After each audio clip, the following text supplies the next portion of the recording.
భీముడయ్యాడు. హరిహరనాథుని యొక్క అనుగ్రహం విచిత్రం ఏమిటంటే అటువంటి హరిహరనాథ స్వరూపమే కదా అయ్యప్ప స్వామి, శివకేశవ స్వరూపం అయ్యప్ప స్వామి. అయ్యప్ప స్వామి దేవస్థానంలో విరాటపురం చెప్పుకోవడం అదొక ఆశ్చర్యకరమైన విషయం. అది నిజంగా ఈశ్వర అనుగ్రహం. కాబట్టి ఇప్పుడు మన అందరికీ సరిపోయేటటువంటి స్థితి కలిగి ఉన్న కొలువు కూటమున్న దేశమై ఉండాలి. కాబట్టి మధ్య దేశానికి వెడదాం.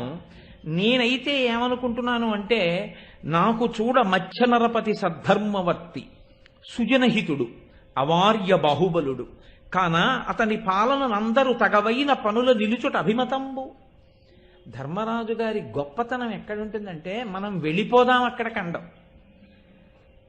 ఆజ్ఞాపించాడో తెలియదు, ఆజ్ఞాపించలేదో తెలియదు. ఒక్కొక్కసారి ఎట్టి పరిస్థితుల్లో ఈ పని చేసేద్దాం అనుకున్నప్పుడు చాలా సున్నితంగా ఒక్క మాట అంటాడు. ఆ మాటకి ఇంకా మీరు దాన్ని పర్వతాలు తీసుకొచ్చినా పక్కన పెట్టడం కుదరదు. అంత అందంగా మాట్లాడతారండి ధర్మరాజు గారు. అమ్మో అలా ఉంటాడు, కానీ ఆయనకేమంటే ధర్మరాజు అన్నట్టు ఉంటారు, కానీ ఆయన మాట్లాడితే చాలా గొప్పగా ఉంటుంది. అందుకే ఒక్క మాట ఏం అక్కర్లేదండి. ఒక్క మాట అంటే మీకు నేను ఒక ఉదాహరణ చెప్పాలంటే చెప్తున్నాను. మనిషిని కదిపేయాలంటే అసలే చాదస్తాం. సత్యనారాయణ వ్రతం చేసుకుందామంటే ఆయన మొదటి నుంచి పొద్దున్న లేవగానే చేసే పని ఏమిటంటే, ఎవరు ముట్టుకోకండి అని మడిబట్ట దూరంగా ఆరేసుకున్నాడు. ఖచ్చితంగా ఇక వ్రతం పీటల మీద కూర్చుందాం అనుకునే వేల్టికి కూతురంది, నాన్నగారండి ఆ బట్ట ముట్టుకున్నానేమో అంది. ముట్టుకున్నానలేదు, ముట్టుకోలేదనలేదు, ముట్టుకున్నానేమో అంది. ఇక ఆయన పరిస్థితి ఎలా ఉంటుంది సత్యనారాయణ వ్రతం పేరు? ఒక్క మాట. కానీ కదిపే మాటకున్న శక్తి అద్భుతం అండి. ఒక్కొక్క మాట ఆలోచింపచేస్తుంది, ఒక్కొక్క మాట మీ మనసు బయట పెట్టేటట్టు. ఆ అన్న మాట తనేం అనడు, కానీ అవతల వాడే తన మనసు బయటెట్టుకుంటాడు. అంత అందంగా ఉంటుంది ఆ మాట. అడిగినట్టుండదు. మీరు చెప్పండి ఏంటి అని అడిగినట్టుండదు, కానీ మీరు చెప్పేసేటట్టుగా చేస్తుంది ఆ మాట. అంత అందంగా మాట్లాడతారు కొంతమంది. ధర్మరాజు గారు మాట్లాడితే ఏ సందర్భంలో ఎలా మాట్లాడతాడో మీరు గమనించాలి. అదొక అద్భుత ప్రక్రియ. మహానుభావుడికి ఆయనకి అబ్బింది ఆ గౌరవం. ఆయన అన్నాడు, నాకు చూడంటే నాకు అనిపిస్తోంది అన్నాడు. పెద్దరికం అంటే పెద్దరికం కదండి. అన్నయ్యకి అలా అనిపించిందంటే మనందరం తప్పకుండా అక్కడికి వెళ్ళాలి అంటారు తప్ప, అన్నయ్యకి అలా అనిపించిందంటే అన్నయ్య అలా ఎలా కుదురుతుంది అన్నయ్య అంటారేంటి? అనరు. కానీ ఒరేయ్ మన అందరం అక్కడికి వెళ్ళిపోదాం అని మాత్రం అనడు. ఎందుకంటే ఎంత కష్టంలోకి వెడుతున్నారో తెలుసు. వాళ్ళంతటా వాళ్ళుగా ఆ బాధ్యతల్ని స్వీకరించాలి వాళ్ళు కూడా. కాబట్టి ఇప్పుడు నాకు చూడ మత్స్య నరపతి సద్ధర్మవర్తి, చాలా ధర్మం తెలుసున్నవాడు మహానుభావుడు. విరాట్రాజు గారు అర్జునుడికి వియ్యంకుడయ్యాడు, ధర్మరాజు గారికి కూడా వియ్యంకుడేగా. అసలు ద్రౌపదీ స్వయంవరం సమయంలోనే కొన్ని ఏనుగులు బహూకరించాడు ధర్మరాజు గారికి. ఇద్దరికీ స్నేహం ఉంది పూర్వం. చిట్ట చివర కురుక్షేత్రంలో కూడా విచిత్రం ఏంటంటే, బాగా వయోవృద్ధులు విరాట్రాజు ద్రుపదుడు వీళ్ళిద్దరూ ద్రోణాచార్యుల వారి చేతిలోనే చనిపోయారు కురుక్షేత్ర యుద్ధంలో. నాకు చూడ మత్స్య నరపతి సద్ధర్మవర్తి సుజనహితుడు, మంచి వాళ్ళకి ఎప్పుడు హితం చేస్తూ ఉంటాడు. అవార్య బాహుబలుడు, చాలా గొప్ప బాహుబలం ఉన్నవాడు. కాన అతని పాలనను అందరూ తగవైన పనుల నిలుచుట అభిమతంబు. ఎంత చక్కటి మాట మాట్లాడుతున్నాడో చూడండి. కాబట్టి అతని పాలనలో మనందరం ఉందాం. అతని పాలనలో మనందరం ఉందామంటే ఏమిటి దాని ఉద్దేశ్యం? ఆ రాజ్యము, ఆ రాజు యొక్క కీర్తిని నిలబెట్టడానికి మనం ప్రయత్నించవలసి ఉంటుంది. మనం ప్రభువులము, మనం చక్రవర్తులము, మనం రాజసూయం చేశామన్న విషయం మనం మరిచిపోవాలి. మరిచిపోయి ప్రవర్తించాలి. ఎవరెవరు ఎలా ఉండాలో ధర్మరాజు గారు చెప్పారా? ఒక్క మాట చెప్పి ఎవరికి తగిన పనిలో వాళ్ళు ఉంటే మంచిదన్నాడు. ఇప్పుడు ఎవరికి తగిన పనిలో వాళ్ళు ఉంటే మంచిది అంటే ఓ అవకాశం ఇచ్చారు, ఆప్షన్ ఫామ్ ఇచ్చేట్టు. ఇప్పుడు ఏం చేయాలి? వాళ్ళే చెప్పాలి, మేము ఈ పని చేస్తాం. ఈ మాట అన్నవాడు ఏం చేయాలి? తను ఏం చేస్తారో చెప్పాలి ముందు కదా. ముందు అన్నిటికన్నా గొప్ప కష్టం ఏమిటంటే, తను ఏం చేస్తాడో చెప్పినప్పుడు మిగిలిన వాళ్ళు అన్నయ్య అలా ఎలా కుదురుతుంది అన్నయ్య అని అడగకుండా ఉండాలి. మిగిలిన నలుగురికి ఉన్న లక్షణం ఏమిటంటే, వాళ్ళకి కష్టం వస్తే వాళ్ళు ఏం బాధపడరు, అన్నయ్యకి కష్టం అంటే వాళ్ళు తట్టుకోలేరు. ఇప్పుడు అజ్ఞాతవాసంలో వీరొక ప్రభువుని కొలవడానికి తమ అన్నగారు ఎడుతున్నాడు. ఇప్పుడు ఆ కొలవడం అనేటటువంటిది, ఆ సేవించడం అనేటటువంటిది వినడానికే చాలా బాధాకరంగా ఉందనుకోండి, మిగిలిన నలుగురు తమ్ముళ్ళు ఒప్పుకోరు. ఇప్పుడు వాళ్ళు ఒప్పుకునేటటువంటి స్థితిలో ఉండాలి, పరమ పవిత్రమైనదై ఉండాలి. రాజు ఎన్నడూ నిందించడానికి అవకాశం ఉండేది కానిదై ఉండాలి. రాజు వేరొక రాజుని చూసినంత గౌరవంగా చూసేదై ఉండాలి. అటువంటిది తాను ఎన్నుకోవాలి. అంటే ధర్మజుని యొక్క శీలం అంటే, ధర్మజుడు మాట్లాడడం అంటే, దారి చెయ్యడం అంటే ఎంత గొప్పగా చేస్తాడో చూడండి. కాబట్టి ఇప్పుడు ముందెవరు చెప్పాలి? తగవైన పనుల నిలుచుట అభిమతంబు, ఎవరికి తగిన పనిలో వాళ్ళు ఉండందని చెప్పినప్పుడు ముందు తానే పనిలో ఉంటున్నాడో చెప్పాలి. కాబట్టి ఇప్పుడు ఆయన అన్నాడు, సన్యాసి వేషంబున రాజన్యుని కని ఎప్పుడు కొలిచి సభ్యత్వమునన్ మాన్యుడన ఈ పుణ్యకథా విన్యాసమునర్తు అతని వేడుకకు తగన్. నేను సన్యాసి వేషంలో వెడతాను అన్నాడు. ఇప్పుడు లోకంలో మర్యాద ఏమిటంటే, ఆయనకి ఏమొచ్చని అడగరు సన్యాసిని చూస్తే. సన్యాసిని చూడగానే గృహస్థులందరూ చెయ్యవలసిన పని ఏమిటంటే ఆయనకి నమస్కారం. యతి పూజ్యో న సంశయ, యతిని పూజించాలి. సన్యాసి పూజింపబడతాడంటే ఆ కాషాయం కట్టుకున్నందుకు నమస్కారం. ఆయనకి ఏమైనా వచ్చా, ఆయనకి ఏమైనా రాదా, అది మనం విచారణ చేయవలసిన విషయం కాదు. అదే అంత పవిత్రం.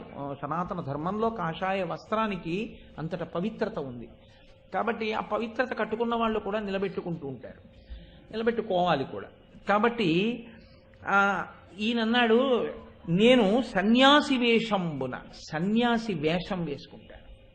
రాజన్యునికని ఎప్పుడు కొలిచి సభ్యత్వమునన్ మాన్యుడనై గౌరవింపబడేటటువంటి వాడినై, నేను సన్యాసిని కనుక రాజు నాతో ధిక్కరించి మాట్లాడడు, పరమప్రేమగా మాట్లాడతాడు. పరమప్రేమగా మాట్లాడాలి అంటే ఏ సందర్భం గురించి ఎక్కువ మాట్లాడుతుంటే అవతలవాడు యువతలవాడిని చీత్కరించడానికి అవకాశం ఉండదు. మీరు ప్రపంచంలో చూడండి, ఈశ్వర ద్వేషి అయితే ఏమో నేను చెప్పలేను, కానీ ధర్మమూర్తి అని ముందు ఆయనే చెప్పాడుగా ధర్మరాజు గారు, నాకు చూడ మత్స్య నరపతి సద్ధర్మవర్తి అన్నాడు కదా. ఇప్పుడు ప్రతిరోజు ఆయన దగ్గరికి వెళ్ళి పురాణాలలోంచి ఇతిహాసాలలోంచి భగవత్ సంబంధమైన విషయాల్ని, పవిత్రమైన విషయాల్ని ప్రస్తావన చేస్తున్నాడు అనుకోండి, దానికి ఆధారం చెప్పాడు. నాకు స్మార్తం తెలుసు, జ్యోతిషం తెలుసు, నాకు పురాణాలు తెలుసు, నేను ఇలాంటి శకున శాస్త్రం తెలుసు, నాకు తెలుసున్న శాస్త్రాలు నేను మాట్లాడుతుంటాను. ఇప్పుడు అవి మాట్లాడుతుంటే, స్మార్తం అంటే స్మృతి సంబంధం, స్మృతి సంబంధమైన విషయాన్ని మాట్లాడుతుంటే దెబ్బలాట రావడానికి కానీ, ధర్మరాజు గారిని నిందించడానికి కానీ, ధర్మరాజు గారి మీద కోప్పడ్డానికి కానీ, ధర్మరాజు గారిని అగౌరవంగా చూడడానికి కానీ అవకాశం ఎందుకు ఉంటుందండి? ఉండదు. ఎవడు ఈశ్వరుడి కాళ్ళు పట్టుకున్నాడో వాడు గౌరవింపబడతాడు సహజంగా. అందుకని ఆయన ఏమన్నాడంటే, ఇప్పుడు తమ్ముళ్ళు నలుగురు అంగీకరిస్తారు. అన్నయ్య ఇలా విడితే ఇబ్బంది ఏం లేదు, అన్నయ్యని అవమానించే వాళ్ళు ఎవరు ఉండరు, అన్నయ్య గౌరవంగానే ఉంటాడు అక్కడ, కాబట్టి మనకేం బెంగలేదు. ముందు వాళ్ళకి వాళ్ళు ఆలోచన చేయడానికి అన్నయ్య గౌరవం పాడవలేదన్న భావన వాళ్ళకి కలగాలి. కలిగితే ఇప్పుడు వాళ్ళు ఏం చేస్తే బాగుంటుందో వాళ్ళు ఆలోచించగలుగుతారు. అసలు ముందు అమ్మో అన్నయ్య అంత చికాకులో ఉండడమా, అలాంటి పదవిలో అన్నయ్య ఉండడమా అన్న ఆలోచన వచ్చేసింది అనుకోండి, మనం ఏం చేస్తే మాత్రం అన్నయ్య ఎలా ఉంటే మనం తట్టుకోగలం అన్న భావన వచ్చేస్తుందా? వచ్చేస్తుంది కదండి. తండ్రి మంచంలో ఉన్నాడు అనుకోండి, నోట్లో జావ పోసినా తాగట్లేదు, గొట్టాలు పెట్టి సిలైని ఎక్కిస్తున్నారు. ప్రేమ కలిగిన కొడుకైతే ఇంట్లో ఎన్ని సంబారాలు తయారు చేస్తే మాత్రం భోజనం సహిస్తుంది? ఎందుకు సహించదాయా నీకంటే?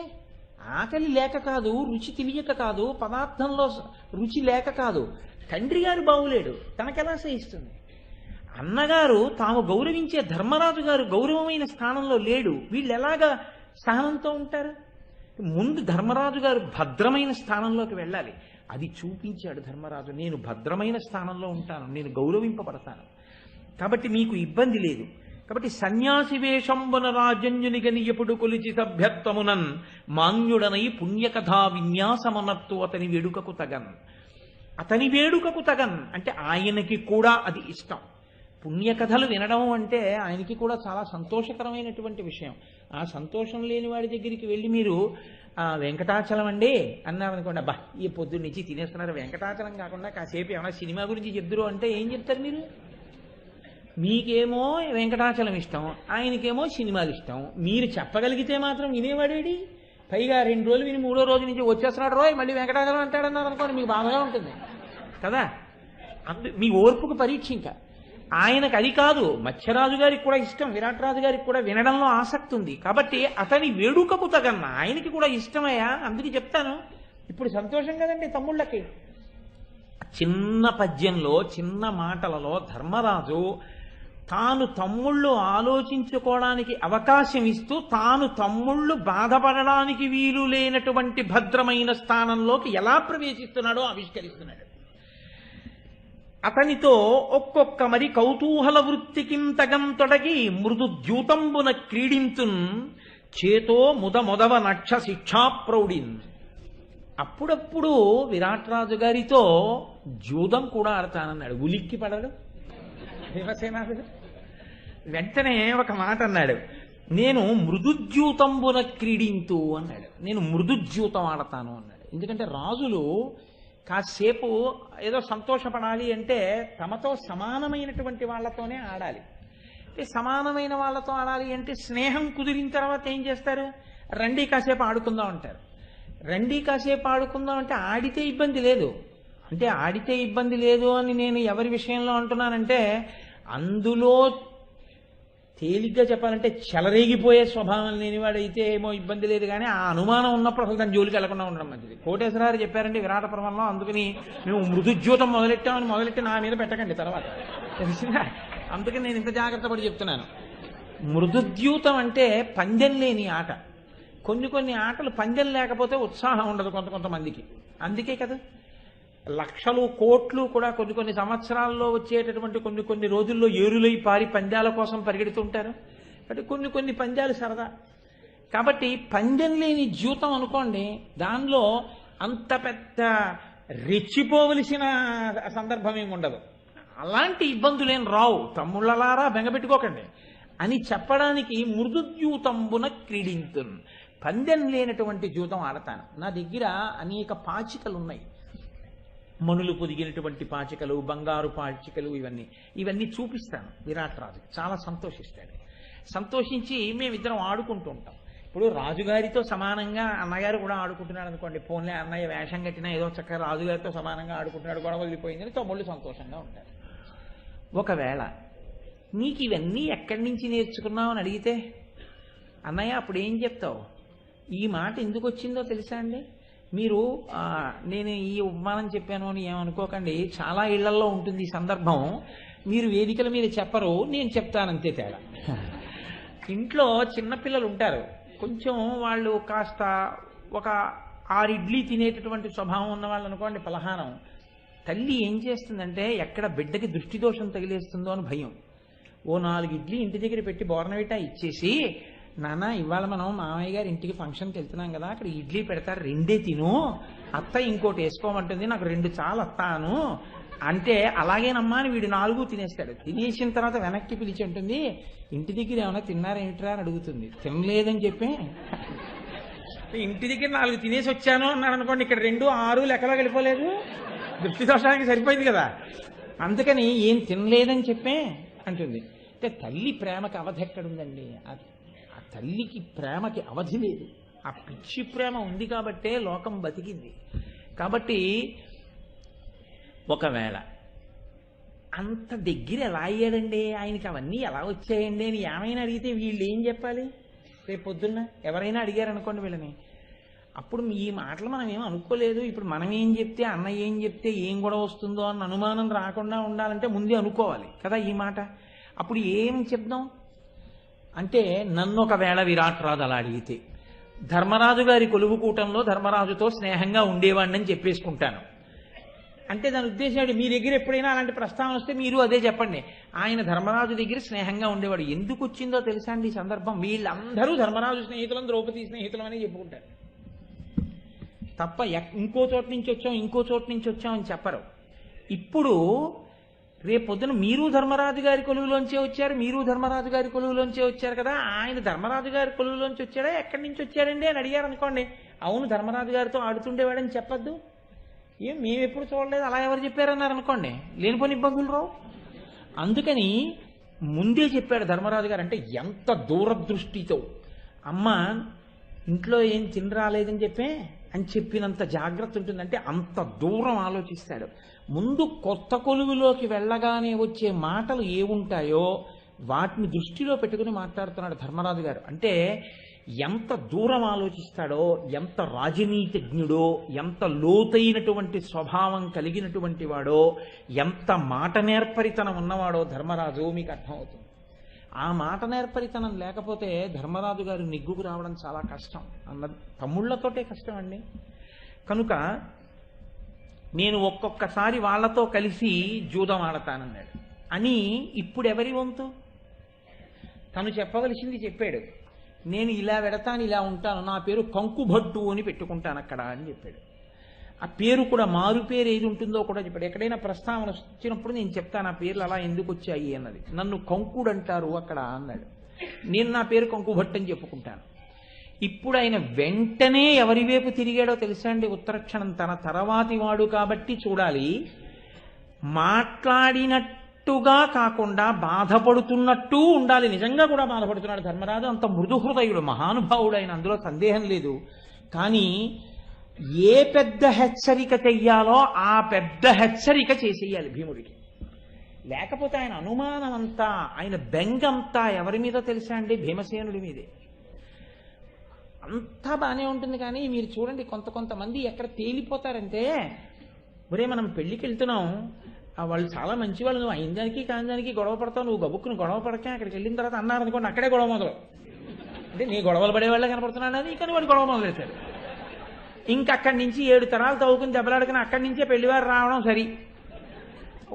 క్రోధమూర్తులై వస్తారు వాళ్ళు. అందుకని వాటితో గొడవ పడకూడదు. వాడితో ఏమనాలంటే, ఒరే ఒకవేళ నేను గబుక్కుని ఎక్కడైనా ఆవేశపడితే కొంచెం నువ్వు నన్ను చల్లారుస్తుండే, ఎందుకంటే కోపం యొక్క ఇబ్బందులు ఏమిటో నీకు బాగా తెలుసు అన్నారనుకునేవాడు ఏదో పదవి ఇచ్చినట్టు సంతోషిస్తాడు. అంటే ఎక్కడ ఎలా మాట్లాడాలో అలా మాట్లాడితేనే వాడికి హెచ్చరిక చేసినట్టు ఉంటుంది. అంటే నేనే కోప్పడకూడదు చూడమన్నాడంటే నేను కోప్పడితే బాగుండదని వాడికి అర్థం అవుతుంది. కానీ నువ్వు కోప్పడకురే అన్నారనుకోని వాడు కోప్పడతాడు నీ మీద. కాబట్టి అది నేను అన్నది మాట నేర్పరితనం అని. మీరు విరాటపర్వం అంటే ఆ ధర్మరాజు గారికి కంకుబట్టు అయిపోయారు, భీముడు వలడ అయిపోయారంటే విరాటపర్వం ఎందుకండి? నేను అన్నది అది. ధర్మం అంటే, మహాభారతం అంటే చిక్కుతుంది వ్యక్తిత్వాన్ని. మనిషి జీవితంలో ఒక విజయాన్ని సాధించాలి అంటే ఎన్ని రకాలైనటువంటి నైపుణ్యాలు ఉండాలో, ఒక కష్టాన్ని ఓర్చుకోవడానికి సిద్ధపడే ముందు నాయకత్వం వహించేవాడు ఎంత ఆలోచించి మాట మాట్లాడవలసి ఉంటుందో. ఏది పడితే అది, ఎప్పుడు పడితే అప్పుడు మాట్లాడడానికి వీల్లేదు. కనుక చూడండి, ఆయన భీమసేనుడి వంక చూసి ఒక అద్భుతమైనటువంటి మాట చెప్పాడు. కడిమిమై సౌగంధికమున యక్షుల మదమడచి కృష్ణకు పువ్వులట్లు తెచ్చే కిమ్మీరదానవు నమ్మెయి నిర్జించి విగత కంటకము గావించవనము బకదైత్యు దొడరి యాభంగి రూపరజేసి రక్షించే నేక చక్రాపురంబు అప్పాట ప్రభలు జటాసురు నడరి దండితు చేసి మనల బెట్టించుకునియే ఇతడు పుట్టిన కోలను వెసక మెసగా దర్పమునవర్తిల్లు దుగ్రమూర్తి అకట ఒరు చిత్తమునకెక్కునట్లుగా మెలగి ఏ విధంబున కొలుచువాడు. నువ్వు ఏం చేస్తావురా అని అడగలేదు భీముణ్ణి. అసలు ఈయన ఏం చేయగలడు అన్నాడు. ఎందుకు ఆ మాట అంటున్నానో తెలుసా అని ముందు కారణాలు చెప్పాడు. అవి ఎంత అందంగా చెప్పాడో తెలుసా అండి. ఆ శక్తి యొక్క విస్ఫోటనం ఎలా ఉంటుందో భీమసేనుడిది చెప్పాడు. అందులో ఎంత చమత్కారం దాచాడో. కడిమిమై సౌగంధికమున యక్షుల మదమడచి కృష్ణకు పువ్వులట్లు తెచ్చే. అంటే భీమసేనుడి పరాక్రమం, భీమసేనుడి పౌరుషం, భీమసేనుడు దేని కొరకైనా తెగించి వెళ్ళిపోవడం అన్నది ఎలా ఉంటుంది అన్నదానికి ఒక ఉదాహరణ చూపించాడు. ఒకానొకప్పుడు ఆయన తెగింపు ఎలా ఉంటుందంటే, మిగిలిన వాళ్ళందరూ బెంగ పెట్టుకుని ఈయన కోసం పరిగెత్తవలసి ఉంటుంది. అది ఎంత చిన్న విషయమో కానీ అంతకు తెగిస్తాడు భీముడు. ఆయన లక్షణం అది. ఒకనాడు ద్రౌపదీదేవితో కలిసి అరణ్యవాస సమయంలో గంధమాదన పర్వతం మీద తిరుగుతున్నాడు. తిరుగుతుంటే ఎక్కడి నుంచో వచ్చి ఒక 1000 రేకుల బంగారు పద్మం ఒకటి అక్కడ పడింది గాలికి. దానికి వైఢూర్యములతో కూడినటువంటి నాళం ఉంది. ద్రౌపదీదేవి వంగి ఆ పువ్వు తీసి ఇలా చూసింది. గొప్ప సుగంధం వచ్చింది అందులోంచి. ఇప్పుడు ఆ పువ్వు పేరే సౌగంధికము, 1000 రేకుల తామర పువ్వు అది. ఆవిడంది, నేను అసలు ఇటువంటి తామర పువ్వు ఎన్నడూ చూడలేదు, ఎక్కడ నుంచి వచ్చి పడిందో తెలియదు, గాలికి వచ్చి పడింది ఈ తామర పువ్వు. కానీ అబ్బా 1000 రేకుల తామర పువ్వు, ఎంత సుగంధం, ఎంత బాగుందో, నాకు ఇలాంటి పూలు తేగలరా అని. నిర్జనమైనటువంటి అరణ్యం, గంధమాదన పర్వతం, ఎక్కడి నుంచి వచ్చి పడిందో తెలియదు ఆ పువ్వు. ఇప్పుడు మనం ఉన్నదా చాలా కష్టమైనటువంటి సమయం. అన్నలు చూస్తే ఎక్కడో దూరంగా ఉన్నారు. ఇప్పుడు నేను ఈ పువ్వు కోసం వెళ్ళడం అంత అవసరమా? అలా అన్నాడు భీముడు. ఆయన ఏమన్నాడో తెలుసండి, ఈ పువ్వు అట్టుకు ధర్మరాజు దగ్గరికి వెళ్ళిపోయి ఈ పువ్వులు అట్టుకు వచ్చేస్తానండి అంతే. ఇది చెప్తున్నాడు ధర్మరాజు, చెప్పకుండా చెప్తాడు. ఎంత అందంగా చెప్తాడు. పైకి ఏం చెప్తున్నాడు, ఎంత పౌరుషం రానిది, ద్రౌపది కోసం కృష్ణకు తెచ్చే, ఎంత మాట అన్నాడో చూడండి. కృష్ణకు పువ్వులు అట్లు తెచ్చే, కృష్ణకి పువ్వులు అలా తెచ్చాడండి. కృష్ణ అంటే ద్రౌపది, ఆవిడ ద్రుపదరాజపుత్రి కాబట్టి ద్రౌపది, ఆవిడికి పుట్టినప్పుడు పెట్టిన పేరు కృష్ణ. ద్రౌపదికి పువ్వులు ఎలా తెచ్చావో, సౌగంధిక పుష్పాలు, ఏ సామాన్యమైన రీతిలో తెచ్చావా అన్నాడు. ఎందుకన్నాడో తెలుసండి ఆ మాట. ద్రౌపదీదేవి వెళ్ళిపోయింది, అన్నగారు ధర్మరాజు గారు కానీ తమ్ముళ్ళు కానీ దగ్గర లేరు. ఇప్పుడు తను పెద్ద పెద్ద మహానాదం చేసుకుంటూ గొప్ప దట్టమైన అరణ్యంలోకి వెళ్ళిపోయాడు. ఇంత అరణ్యంలోకి వెళ్ళిపోయి ఆ తామర పూలు ఎక్కడ ఉంటాయి అని కొలను కోసం వెతుకుతున్నాడు. వెతుకుతుంటే స్వామి హనుమ ఒక కొండ గుహలో పడుకుని ఉన్నారు. ఆయన కనిపెట్టారు, వస్తున్నాడు భీమసేనుడని. ఓ, నా తమ్ముడు వాయుపుత్రుడు కదా, కాకపోతే కాస్త పౌరుష పరాక్రమాలు జాస్తిగా ఉన్నవాడు, కించిత్ జాగరూకత నేర్పాలి నేను అనుకుని ఆయన గబగబా కొన్ని వేల చెట్లు పడగొట్టి తీసుకొచ్చి దారికి అటు ఇటు పడేసి ఇరుకు చేసేసారు, మనిషి వెళ్ళడానికి వీలు లేకుండా. అక్కడ ఒక పెద్ద బండరాయి తెచ్చి పడేసి దాని మీద పడుకున్నారు. మహావృద్ధుడి రూపంలో పడుకున్నారు, వృద్ధ వానర రూపంలోని. అటుగా వచ్చాడు భీమసేనుడు. ఏయ్ కోతి, ఎవరిక్కడ, ఎందుకు ఇలా అడ్డంగా పడుకున్నావు, లే అన్నారు. అంటే ఆయన అన్నారు, అలాగే లేస్తాను కానీ నాయన, నిర్జనమైన అరణ్యం కదురా ఇది, ఇక్కడ మనుషులు తిరగరు, కేవలం జంతువులు మాత్రమే ఉంటాయి. వృద్ధుణ్ణైపోయిన వానరాన్ని పట్టక నిద్ర పట్టింది, కంటిలో నీరు ఎలా చిప్పిలిందో చూడు, మంచి నిద్రలో ఉన్నవాడిని లేపేశావు, పోనీ ఏ కారణానికి లేపావంటే నన్ను లేమ్మంటున్నావు, ఏమైనా అర్థం ఉందా నువ్వు చేసిన పనికి? సరే లే అంటున్నావు కదా, ఏ పని మీద తిరుగుతున్నావు? ఏ పని మీద తిరిగితే నీకెందుకు, కానీ నువ్వేమిటి ఇంత వృద్ధమానరానివి, హనుమలా ఉన్నావే, మా స్వామి హనుమ కూడా ఇలాగే ఉంటారని హనుమ ప్రస్తావన తీసుకొచ్చారు. తీసుకొచ్చి హనుమ గురించి మాట్లాడుతుంటే హనుమన్నారు. హనుమ అంటున్నావు కదా, హనుమ ఏం చేశారు రామాయణంలో అన్నారు. 100 యోజనముల సముద్రాన్ని లంఘించారు, పెద్ద కథ అంతా చెప్పారు. ఓహో అలాగా నాయనా, చాలా గొప్ప కథ చెప్పావు, కానీ లే అంటున్నావు, నేను లేవలేను, కొద్దిగా నా తోక అలా తీసి పక్కన పెట్టి వెళ్ళిపోరా నాయనా అన్నారు. ఎంత పౌరుషం అంటే, ఎడం చేత్తో తోక ఎత్తి అవతల పెడదామని చూశారు, ఎత్తలేకపోయాడు. ఇప్పుడు కుడి చేత్తో ఎత్తలేకపోయాడు. 2 చేతులతోనూ ఆ తోకను ఎత్తబోతే ఎత్తలేకపోగా ఒళ్ళు డస్సిపోయి చెమటలు ధారల కింద కారిపోయాయి. ఇప్పుడు ఆయన తన నిజస్వరూపం చూపించి అన్నారు, నువ్వు వెడుతున్నది బంగారు తామరల కోసం. ఆ సౌగంధికా పుష్పములు ఇక్కడే ఒక సరోవరంలో ఉన్నాయి, కానీ దాన్ని యక్షుల యొక్క రాక్షసులు కాపలా కాస్తారు, దాంట్లో కుబేరుడు భార్యలతో క్రీడిస్తాడు. అటువంటి తామర పూల కోసం వెళ్ళినప్పుడు ఎప్పుడు పడితే అప్పుడు, ఏ వేళలో పడితే ఆ వేళలో కేవలము శౌర్యము పనికొస్తుందని నువ్వు అనుకోకు. అన్ని వేళలా శౌర్యం పనికిరాదు, యుక్తి అవసరం అవుతుంది. కొన్ని చోట్ల బుద్ధి అవసరం అవుతుంది. అన్ని వేళలా శౌర్యంతో గెలిచేస్తాననుకోకు, కొంత యుక్తి కూడా నేర్చుకోనైనా అని చెప్పి, ఏది ఒక్కసారి మీరు 100 యోజనములు లంఘించిన స్వరూపం చూపించమని అడిగారు. యుగభేదాల గురించి చెప్పి చాలా గొప్ప మాటలు చెప్తారు. చెప్పి తన యొక్క విరాట్ స్వరూపాన్ని దర్శనమిచ్చారు భీమసేనుడికి. ఇచ్చి కౌగిలించుకున్నారు. దానివలన భీమసేనుడు బడలికనంతటిని పోగొట్టుకున్నాడు. ఆ తర్వాత వెళ్ళారు ఆ సౌగంధిక పుష్పములు ఉన్నటువంటి సరోవరం దగ్గరికి భీమసేనుడు. వెళ్ళి అక్కడ నిలబడి ఆ పువ్వులు కోద్దాం అనుకుంటుంటే అక్కడ ఉన్న రాక్షసులు ఈయన భీమస్వరూపాన్ని చూసి ఆశ్చర్యపోయి, ఈ సరోవరంలో కుబేరుడు స్నానం చేస్తాడు భార్యతో కలిసి, ఇక్కడికి మనుష్యులు ఎవరు రారు, నువ్వు ఎలా వచ్చావు అంటే నాకు ఈ పువ్వులు కావాలన్నారు. నేను ధర్మరాజు తమ్ముణ్ణి అన్నారు. సరే పువ్వులు తీసుకెడుదువు గానివి, కానీ కుబేరుణ్ణి అడిగి తీసుకో అన్నారు. హనుమ ఏం చెప్పారండి, అన్ని వేళలా శౌర్యం వద్దని చెప్పారు. వెంటనే ఈయన ఏమన్నారో తెలుసా అండి, నేను అడగడం ఏమిటి కుబేరుణ్ణి, ఒకడిని అడిగి తీసుకోవడం నా జీవితంలో లేదు, శౌర్యంతో కొట్టి తీసుకుంటానంతే. దీనికి ఆయన్ని అడగడం ఏమిటంటే తామర పూలు కోసేసి గుర్తెట్టుకు వెళ్ళిపోతున్నారు. వాళ్ళు యుద్ధానికి వచ్చారు, వాళ్ళందరినీ చితకబాదేశారనుకోండి, సోపారంగా కొన్ని వేల మంది రాక్షసుల్ని తెగటార్చారు. కుబేరుడికి వార్త వెళ్ళింది. ఆయన అన్నాడు, ధర్మరాజు తమ్ముడు భీమసేనుడు అలాగే ఉంటుంది, పట్టుకుపోనివ్వండి ఆ తామర పూలు. ఈలోగా ధర్మరాజు గారికి తెలిసింది ఈ వార్త. సౌగంధికా పుష్పముల కొరకు వెళ్ళిపోయాట భీముడిని. ఏమైపోతాడో అక్కడు వెళ్ళాడని పరిగెత్తుకుంటూ ధర్మరాజు గారు ద్రౌపదితోటి తమ్ముళ్లతోటి కలిసి పరిగెత్తుకుంటూ ఆ వనం దగ్గరికి వచ్చారు.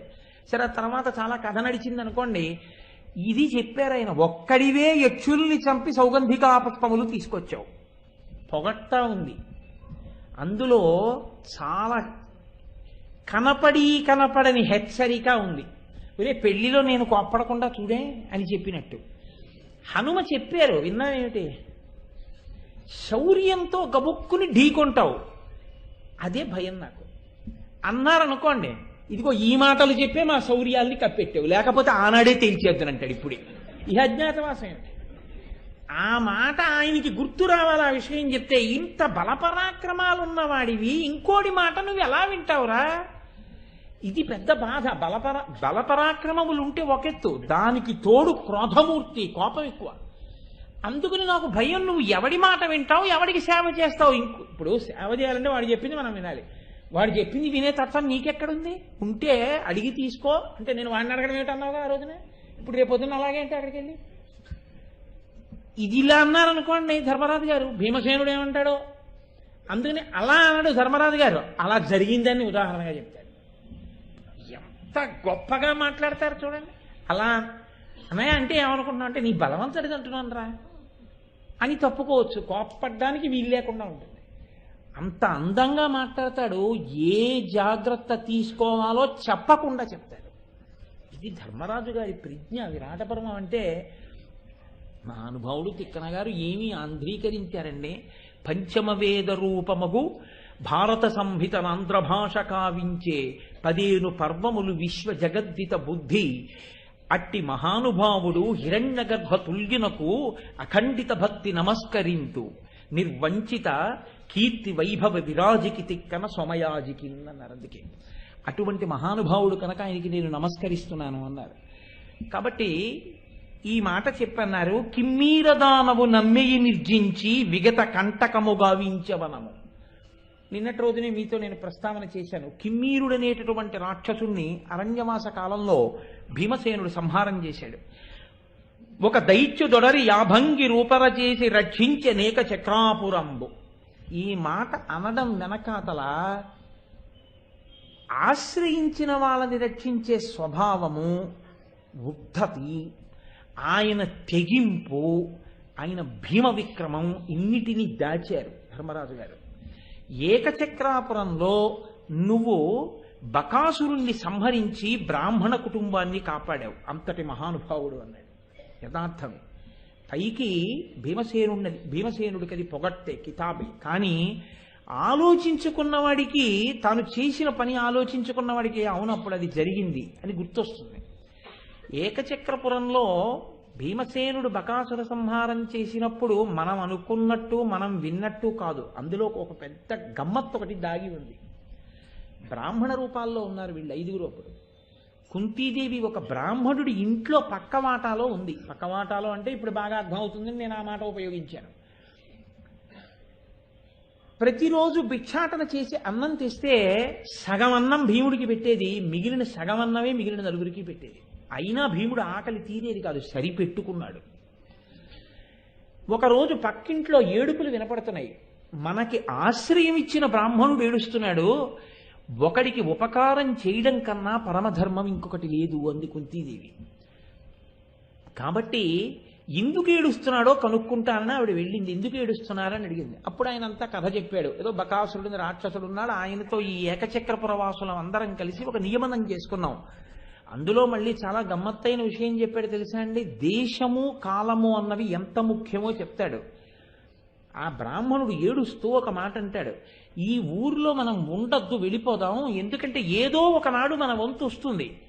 అన్నం పెట్టడం కాదు, ఇంట్లో ఉన్న వాళ్ళల్లో ఎవరో ఒకళ్ళని నరబలి కింద పంపించవలసి ఉంటుంది రాక్షసుడికి. అప్పుడు ఇబ్బంది వస్తుంది, ఈ ఊరు వదిలేద్దామన్నాను. ఊరు మీద వ్యామోహంతో ఉండిపోదామంది నా భార్య. చూసావా ఎంత ఇబ్బంది వచ్చిందో అని ఏడిచాడు.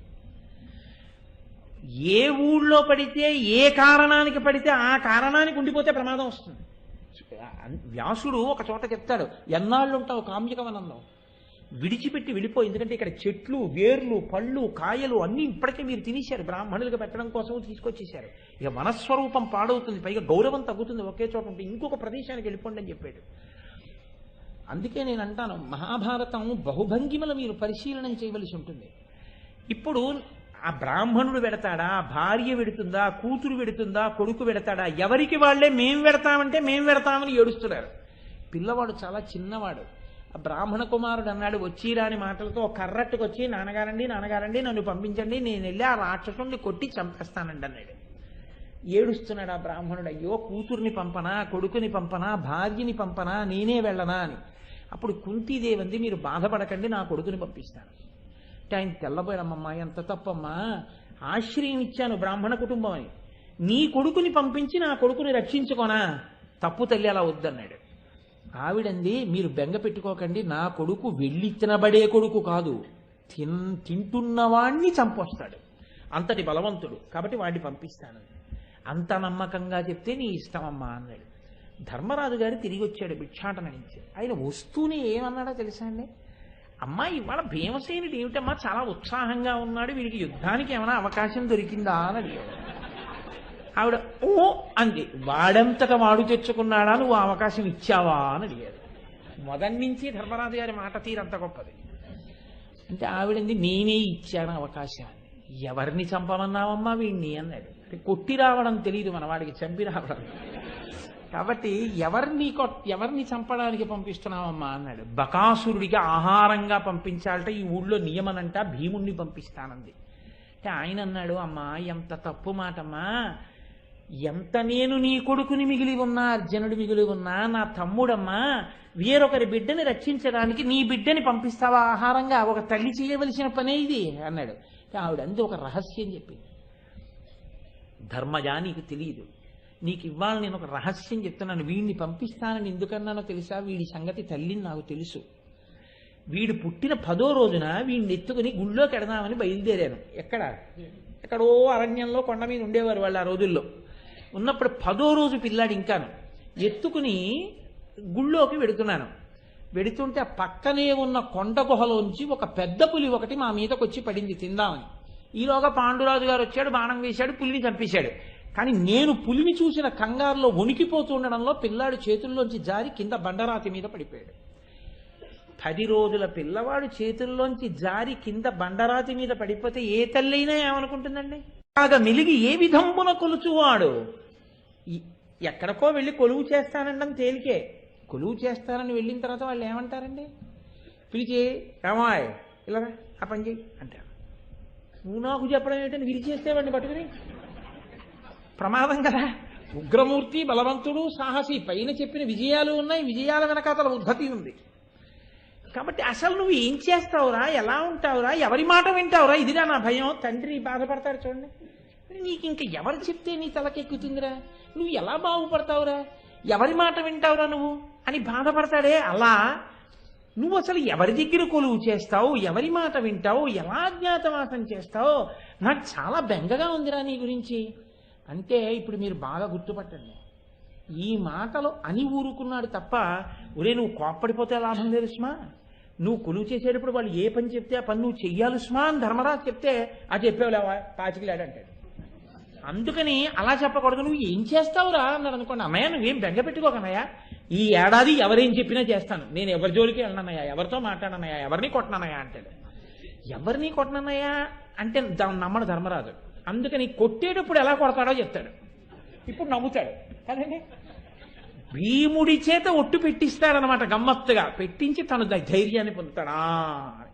అయినా మీరు గమనించండి, విరాట పర్వంలో ధర్మరాజు గారి దృష్టి అంతా ఎవరి మీద ఉంటుందంటే భీముడి మీదే ఉంటుంది. ఏం చేస్తున్నాడని గమనిస్తూనే ఉంటాడు, అలాగే చేస్తూ ఉంటాడు. కీచకుడు ద్రౌపదిని తరువాత చెట్టు పీకవతల పారేశాడు, చంపేస్తాడు కీచకుడిని. అంతటి ఉగ్రమూర్తి, అందులో సందేహం లేదు. మహానుభావుడు భీమసేనుడు అంటే మాటలండి, ఆ బలం, ఆ పరాక్రమం, ఆయనే సాటి. నిజంగా భీమసేనుడు లాంటి ఆ వ్యక్తిత్వం అసాధారణం. ధర్మరాజు గారు ఎంత బెంగ పెట్టుకున్నారో అంత బుద్ధి కౌశలం చూపించాడు విరాట పర్వంలో. ఎదరెదర కుదురు గాని. కాబట్టి భీముడు తిరిగి జవాబు చెప్తున్నాడు అన్నగారితోటి. అన్నయ్య, ఎందుకన్నయ్య అంత బెంగ పెట్టుకుంటావు? ఇంత బలం ఉంది, నేనేదో ఎవరి మాట వింటానని కదా అనుకుంటున్నావు. చూడనయ్య, అందరికన్నా చాలా చులకమైనటువంటిది, గౌరవం తక్కువగా మనం చూసేది సాధారణంగా ఎవరి మీద తెలుసా అండి? అందరినీ గౌరవం. ఏమంటే అయిందా వంట అంటాం వాళ్ళ మీద. వంటలవాడు అనేటప్పటికీ ఉప్పు తక్కువైతే కోపం, ఉప్పు ఎక్కువైతే కోపం, 2 పచ్చిమిరపకాయలు వేస్తే కోపం, 3 కరివేపాకులు వస్తే కోపం, కూర మెత్తబడితే కోపం, కూర వేగపోతే కోపం, అన్నింటికీ కోపం రావడానికి అవకాశం ఉండే పాత్ర వంటవాడి పాత్రే. పైగా అది ప్రభువు తింటాడు, వాడు వీడు కాదు. అక్కడికి ఎంత వినయంగా మసులుకుంటానో చూడనయా అన్నాడు. ధర్మరాజు గారు ఎంత బెంగెట్టుకున్నాడో అంత గొప్ప పదవుచ్చుకుంటాను. పైగా ఎలాంటి పేరు తెచ్చుకుంటానో తెలుసా? ప్రతిజ్ఞ చేస్తున్నాడు. ఇది ధర్మరాజు గారి నైపుణ్యం అంటే. భీముడితో చెప్పిస్తున్నాడు, తను చెప్పడం కాదు, జాగ్రత్త. 6 రసంబులంజవుల ఎందలి క్రొత్తలు పుట్టనిచ్చలు వేరొక భంగి పాకముల విన్నను నొప్పగ చేసి నన్మీరగ బానసీనినొక నిన్పురిగానను ఎట్లుగాగ మేన్ గాదియ పెట్టి అయిన నరంబుగ నుండెద కుడుకూరలను. ప్రతిజ్ఞ అలాగే ఉంటుందంటే చేసేది వంటలవాడు, కానీ ఎంత గొప్పగా మాట్లాడాడో చూడండి. ఎక్కడికి పోతుందండి ఆ పౌరుషం? ఆయన అన్నాడు, 6 రసంబులంచెవుల ఎందలి క్రొత్తలు పుట్ట ఇచ్చలు వేరొక భంగి పాకముల విన్నను నొప్పగ చేసి. ఆ మాటకున్న గొప్పతనం చూడండి. నిన్నా వంకాయ కూర, ఇవాళ వంకాయ కూర అనే అవకాశం మీకు ఇవ్వదు ఆవిడ. ఎందుకో తెలుసా? ఆవిడ వారం రోజుల వంకాయ వండిన. నిన్న వండిన కూరలా ఇవాళ కూర ఉండదు, ఇవాళ వండిన కూర రేపటి కూరలా ఉండదు. ఏ రోజు కాదు, ఏడు వంకాయే అద్భుతం, ఏమిటి ఇన్ని రకాలు చేసేస్తున్నావు అని రోజు మారడిగి తినవలసిందే భర్త. చేసి అలా చేయగలవా అన్నయ్య? అందుకే నలభీమ పాకం అని కదండి పేరు. అలా చేస్తానన్నయ్య. ఎలా అనుకుంటున్నావు? 6 రసంబులం, షడ్రుచులు పండిస్తాను, షడ్రసోపేతమైన భోజనాలు వండుతాను. వేరొక భంగి పాకముల విన్నను నొప్పగ చేసి నన్మీరగ బాలసీని నొకరింపురి గానని ఎట్లుగాగా మేన్ గారియ పెట్టి అయిన నరంబుగ నుండెద కూడుకూరలను. కూడుకూరలను తిక్కన గారి అచ్చ తెలుగు. కూడు అంటే అన్నం, కూరలంటే కూరలు. మేన్ గారియ పెట్టి అయిన అన్నయ్య, ఒళ్ళు వంచి ఒళ్ళు హోనం అయిపోయినా సరే. మన వాళ్ళు అంటుంటారే ఒళ్ళు హోనం అయిపోయినా అంటారు. చాలా కష్టం అండి వంట. అంతమందికి పచ్చడి రుబ్బాలి, అంతమందికి పోపు వేయించాలి, అంతమందికి ఎండలో అగ్నిహోత్రం దగ్గర నిలబడి వంట చెయ్యాలి. ఎవరు? అపారమైనటువంటి బలపరాక్రమాలు ఉన్నవాడు. వండి వంట చేసి పెట్టాలి. ఆ వంట చేసేటప్పుడు ఈ దిక్కుమాలినాళ్ళకి నేనుండి పెట్టడం ఏమిటన్న భావన వచ్చి ఆ గంగాళాలు విసిరేయడం కాదు. అన్నయ్య ఎలా వండుతానో తెలుసా? నన్మీరిన బానిసీని ఒక నింపుదిగానని ఎట్లుగాగా. ఇలాంటి వంటవాడు రాజ్యంలో ఇంకెక్కడున్నారు రా అని చెప్పుకు సంతోషపడిపోవాలి విరాట్రాజు. అలా వండుతానన్నయ్య అన్నాడు. నిజంగా అలా వండేడండి మహానుభావుడు. ఆయన ఏదైనా చేయగలడు భీమసేనుడు. ఆయన బుద్ధి బలం అంత గొప్పది. ధర్మరాజు గారు వేసిన కాషనాడర్ అటువంటిది. అది ధర్మరాజు ప్రజ్ఞ అని అన్నాడు. వంట చేసేవాడు చేయవలసిన పని ఉంటుంది. కట్టెలు తీసుకురావడం, నరుక్కోవడం, వాటిని తీసుకెళ్ళి పొయ్యిలో పెట్టడం, పొయ్యిలో పెట్టి బాగా వెలిగించడం. సెగ అని మాట ఉంటుంది. వంట ఎంత ముఖ్యమో వంటకి వాడవలసిన అగ్నిహోత్రపు స్థాయి అంత ముఖ్యం. సన్నని సెగ మీద పాకం పట్టారంటారు మీరు చూడండి. తప్ప పొయ్యి ఒకేలా మండుతుండగా అన్నీ చేయకూడదు. సిమ్ ఉంటుంది కదండి, సన్నని సెగ అంటే సిమ్ కదా. అన్నీ ఒక్కలా చేసేస్తే మాడిపోతాయి. పోపు పెట్టినప్పుడు హయ్యే, ఏంటి కుక్కర్ పెట్టినప్పుడు హయ్యే పెడితే దిక్కుమాల పోపు అంతా నల్లగా ఉంటుంది. ఉప్మాలో ఆవాలు కనపడవు, నల్లగా ఏవో దుమ్ము కణాలు పడిపోయినట్టు ఉంటుంది. పోపు వేయించినప్పుడు సిమ్లో పెట్టాలి, కుక్కర్ పెట్టినప్పుడు హైలో పెట్టాలంటే మీకు ఇందులో ప్రావీణ్యం ఉందా అని అడక్కండి, చెప్పేస్తే చాలు. థియరీ తెలిస్తే ప్రాక్టికల్ తెలియాలి నేను లేదు. కదా. అందుకని ఆయన అన్నాడు, ఆ సెగ పెట్టడం, కట్టెలు విరవడం, మళ్ళీ అవి పచ్చి కట్టెలు తీసుకొచ్చి పెట్టేశారనుకోండి, మీరు వండిన వంట పొగవాసన వస్తుంది. ఆ కాఫీ బాగుంది కానండి, పొగవాసన వచ్చేసింది కాఫీ అంటారు. కూర పొగకంపు వచ్చేసింది అంటారు. అందులో పొగకంపు రాకూడదంటే కట్టెలు భగ మండేటట్టు ఉండాలి. ఒక్కొక్కటి వండేటప్పుడు సన్న పేళ్లు పెట్టి వేయించాలి. ఒక్కొక్కటి వండేటప్పుడు పెద్ద సెగతోటి మంచి బాగా గంగాళంలో కుత కుత కుత కుత ఉడకాలి. దానికి దూరంగా నిలబడి ఆ చేతిలో గరిటె పట్టుకుని గిర్ర గిర్ర గిర్ర గిర్ర తిప్పాలి.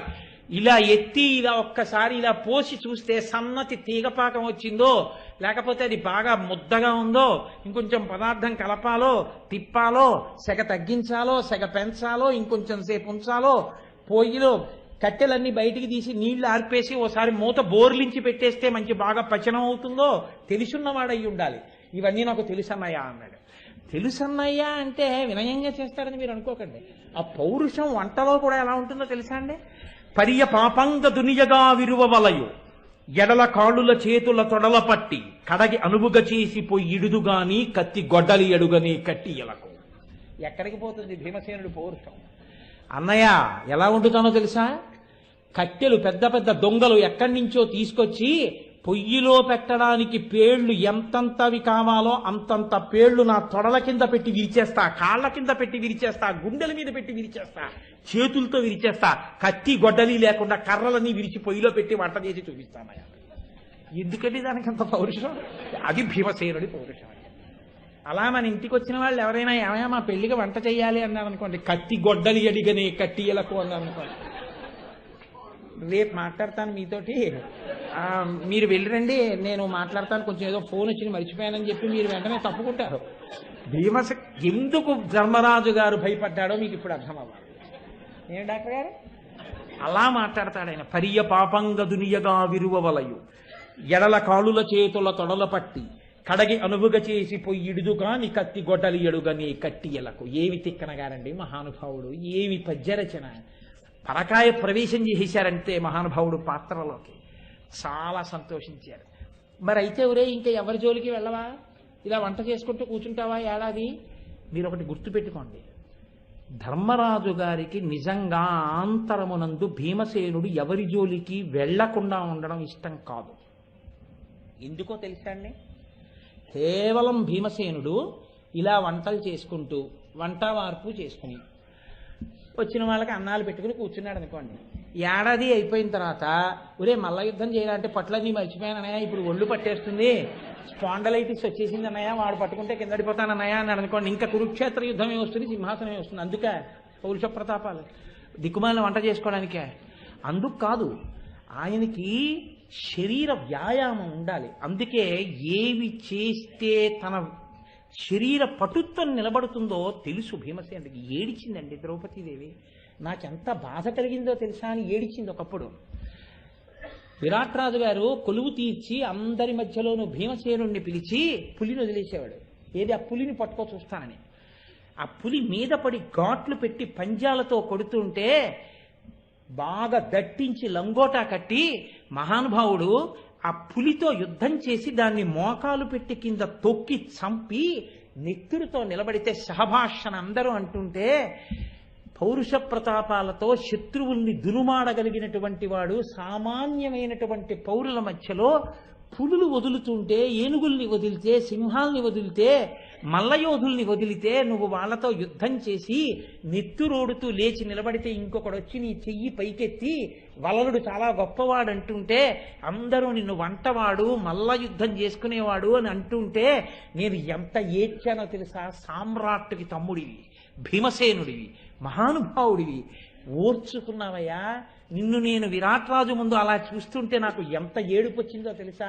అందరూ జేజేలు కొడుతుంటే నేను పక్కకి తిరిగి కళ్ళొత్తుకుంటే నీకేమిటవుతాడు భీముడు, నువ్వెందుకు బాధపడుతున్నావు నన్ను అడిగితే చెప్పుకోలేక ఏడిచాను.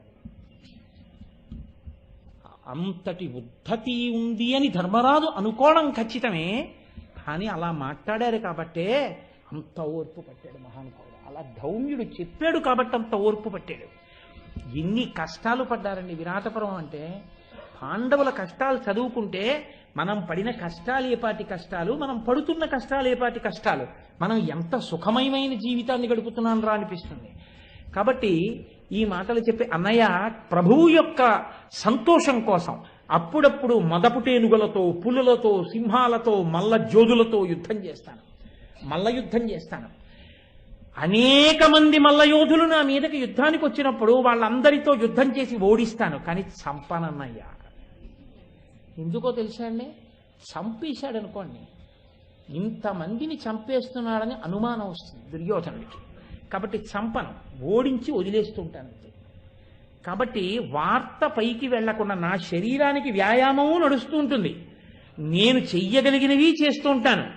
ఏడాది అయిపోయిన తర్వాత కురుక్షేత్రంలో కౌరవుల్ని ఢీకొన్నప్పుడు నా శక్తి క్షీణించకూడదు. అలాగని నా పౌరుషం అవధి దాటి బయటపడకుండా జాగ్రత్త తీసుకుంటాను. నువ్వు బెంగ పెట్టుకోకన్నయ్యా అన్నాడు. అన్నయ్య మార్గం చెప్పావుగా, ఒకవేళ ఎవరైనా నీకింత మల్ల యుద్ధం ఇంత వంట ఎక్కడది అని అడిగితే ధర్మరాజు గారు కొలువులో వంటలు చేశానని చెప్పుకుంటానన్నయ్యా. నిజంగా కన్నులు చెమర్చి ఉంటాయి ధర్మరాజు గారికి. చాలా సంతోషించాడు. షహబాష్, చాలా ఆనందం రా అన్నాడు. అర్జునుడి వంక తిరిగాడు. అర్జునుడి యొక్క తేజస్సు దాటడం అసలు ఆయన యొక్క స్వరూపము చేత కష్టం. ఎందుకని అంటే ఆయన చేతులకి కాయలుంటాయి, ఆయన భుజానికి కాయలుంటాయి. ఆయన ఆజానబాహు, నిలబడితే మోకాళ్ళ కిందకి చేతులు వేలాడుతుంటాయి. అపారమైనటువంటి తేజోమూర్తి. అటువంటి వాడు ఎక్కడైనా నిలబడితే ఏ మాట చెప్పినా కనిపెట్టేస్తాడు. ఇతను గొప్ప విలుకాడు, అందుకే చేతులు ఆ వింటినారిని లాగిన చోట్ల కాయలు కాశాయి, భుజాల మీద కాయలు కాశాయి. ఇతను గొప్ప విలుకాడని లోకం పసిగడుతుంది. కాబట్టి ఇప్పుడు అర్జునుడిని దాచడం కష్టం. అతను ఏ పని చేస్తున్నా తెలిసిపోతాడు. అతను ఇందులోకి నేను చేరుతాను అని చెప్పడం సాధ్యమయ్యే పని కాదు. కాబట్టి ఆయన పౌరుష పరాక్రమాల్ని దృష్టిలో పెట్టుకుని ఎలా ఒదుగుతావు నువ్వు, ఎందులోకి ఒదగగలవు అని బెంగ పెట్టుకుని మాట్లాడుతున్నాడు ధర్మరాజు.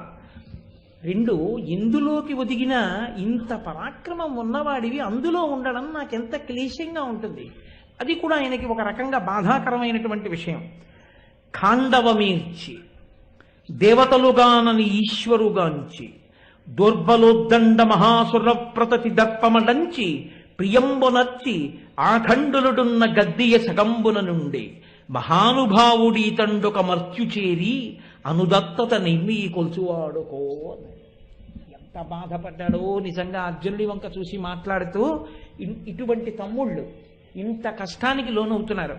ఖాండవమీర్చి మాట చిన్నది, కానీ అది జ్ఞాపకం ముందొచ్చింది ధర్మరాజుకి. అర్జునుడి వంక చూడగానే ముందు ఏది జ్ఞాపకం వచ్చిందంటే ఆ విషయం జ్ఞాపకం. అర్జునుడు చేసినవి ఎన్నో ఉన్నాయి, కానీ ఏవి ధర్మరాజుకి గుర్తు రాలేదు. ఖాండవమీర్చి అంటే మీరు చూడండి, హంసతూలికా తల్పాల మీద పడుకునేటటువంటి వారు, సేవకుల చేత సేవలు చేయించుకునేటటువంటి వారు, కొన్ని వేల మందిని తన కన్నుసన్నులతో ఆజ్ఞాపించగలిగిన వాడు ఒక కారాగారంలో కింద పడుకున్నాడు అన్నాడు అనుకోండి. కారాగారంలో కింద పడుకున్నాడు అని మొదలు పెట్టరు, పైన ఆయన జీవితంలో అనుభవించిన సౌఖ్యాలు చెప్పి ఇప్పుడు కారాగారంలో నేల మీద పడుకున్నాడు అంటారు.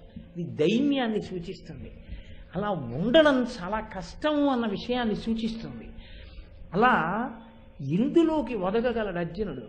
ఖాండవమీర్చే అన్నాడు. ఈ ఖాండవమీర్చే అన్న మాట అనడం వెనకాతల అర్జునుడి యొక్క అవతార రహస్యం ఉంది.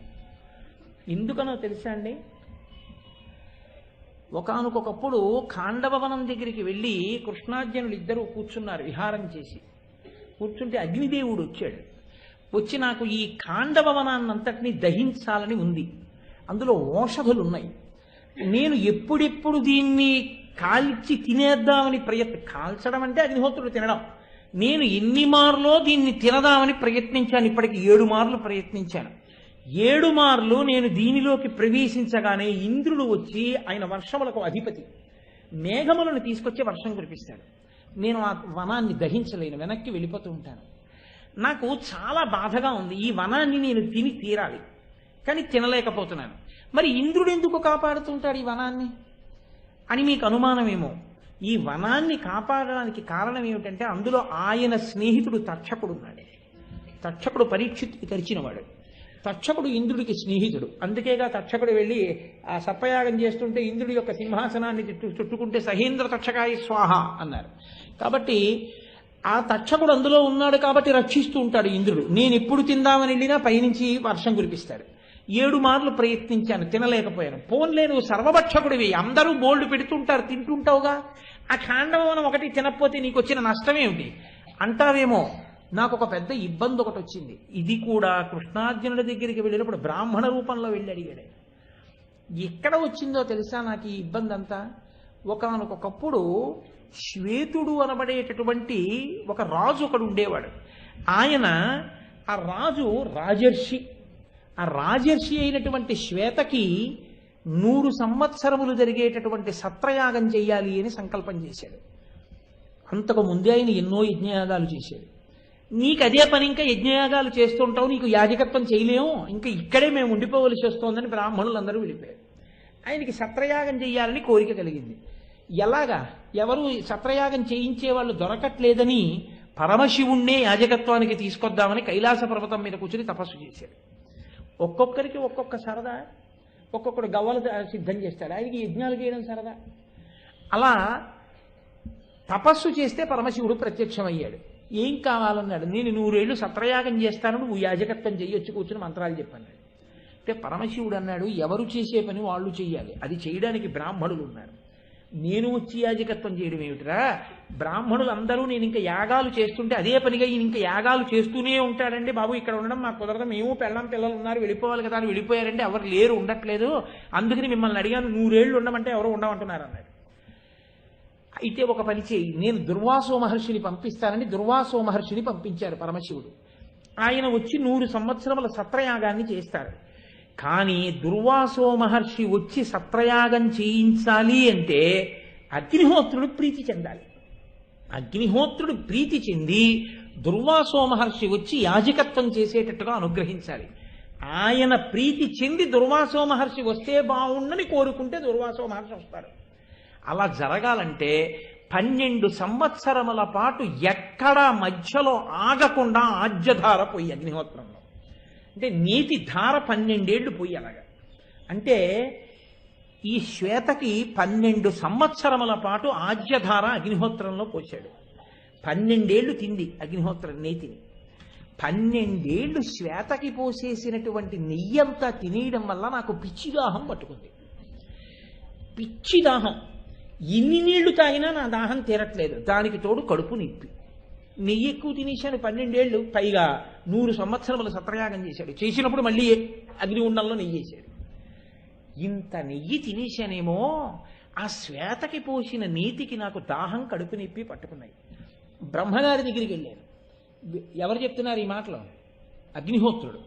బ్రహ్మగారి దగ్గరికి వెళ్ళి అడిగాను, అయ్యా నేను ఆ ఖాండవవనంలో ఓషధులు ఉన్నాయి, ఆ ఓషధులు తింటే నా కడుపు నొప్పి పోతుంది, నా దాహం పోతుంది. ఒక్కొక్కడు చూడండి పిచ్చి దాహం కింద ఉందండి, బీరకాయ నువ్వుపప్పు కూర తినేశాను, కాస్త నిమ్మ సోడా తాగేస్తానంటాడు, ఒక్కొక్కడు టీ తాగేస్తానంటాడు. అలా ఖాండవవనాన్ని దహించేస్తే ఆ కడుపు నొప్పి దాహం తీరిపోతాయి అగ్నిహోత్రుడికి.